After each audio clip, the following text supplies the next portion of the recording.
Assalamu alaikum, I'm Aisha and you're watching Samaa News. Here are today's headlines.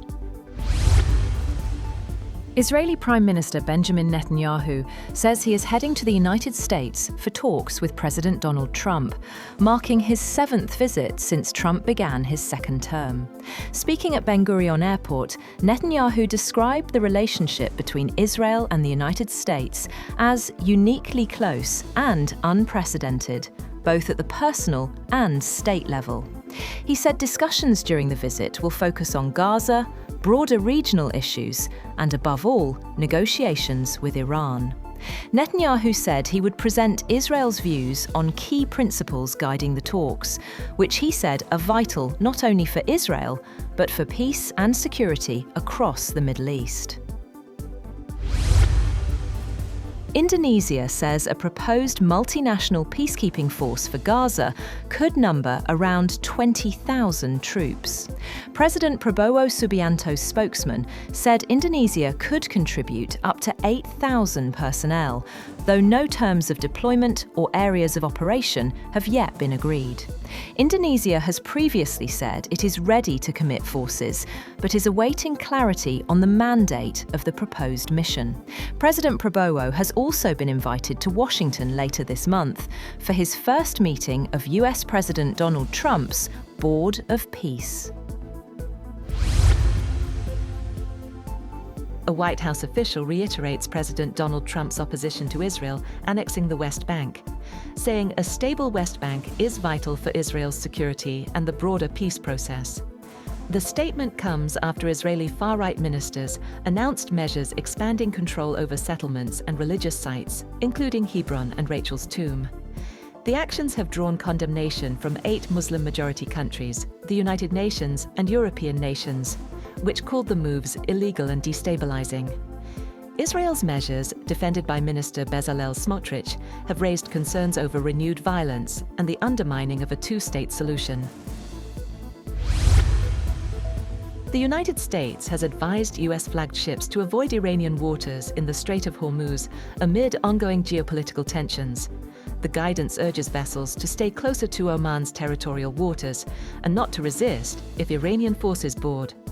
The warning follows indirect talks in Oman last Friday and comes amid rising regional incidents, including Iranian naval exercises and the recent shooting down of an Iranian drone by the US. The Strait of Hormuz remains a critical choke point for global oil supply, and Washington maintains a strong military presence as a precaution. French President Emmanuel Macron has warned that Europe should prepare for renewed friction with the United States and use what he called the Greenland moment as a catalyst for long-delayed reforms. In an interview with several European newspapers, Macron said the European Union should not interpret a pause in US pressure over issues such as Greenland, trade, and technology as a lasting shift in Washington's approach. He urged the bloc to strengthen its global influence and strategic autonomy in the face of potential future hostility. China says it is willing to help Cuba amid a jet fuel shortage that has forced airlines to suspend flights to the country. China's foreign ministry said there were no reports of Chinese citizens being stranded in Cuba following the disruptions. Foreign Ministry spokesperson Lin Jian said Beijing firmly supports Cuba's sovereignty and security and opposes foreign interference, adding that China will provide support and assistance to Cuba to the best of its ability. China issues a white paper detailing Hong Kong's national security practices, emphasizing Beijing's fundamental responsibility for stability.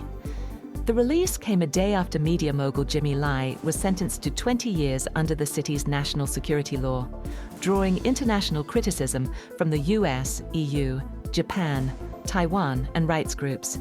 The paper described the law as a legal shield that has neutralized threats and strengthened the one country, two systems model. Hong Kong leader John Lee welcomed the policy, calling Lai's sentence a warning against collusion with external forces. Somalia signs a defense cooperation agreement with Saudi Arabia, weeks after finalizing a similar pact with Qatar.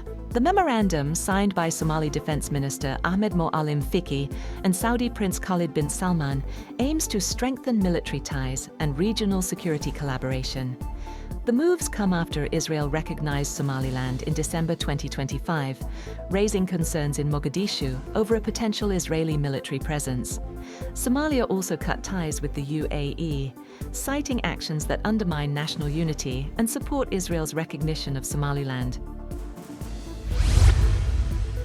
Iran's President Masoud Pezeshkian has called renewed nuclear talks with the United States a very good opportunity for a fair deal.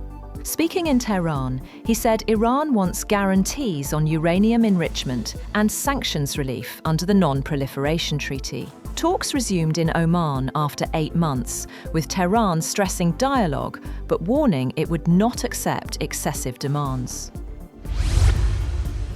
As Iran and the US pursue indirect nuclear talks through Omani mediation, Supreme Leader Ayatollah Ali Khamenei said national strength comes from public resolve, not missiles or aircraft. In a recorded message, he urged Iranians to show unity and disappoint the enemy.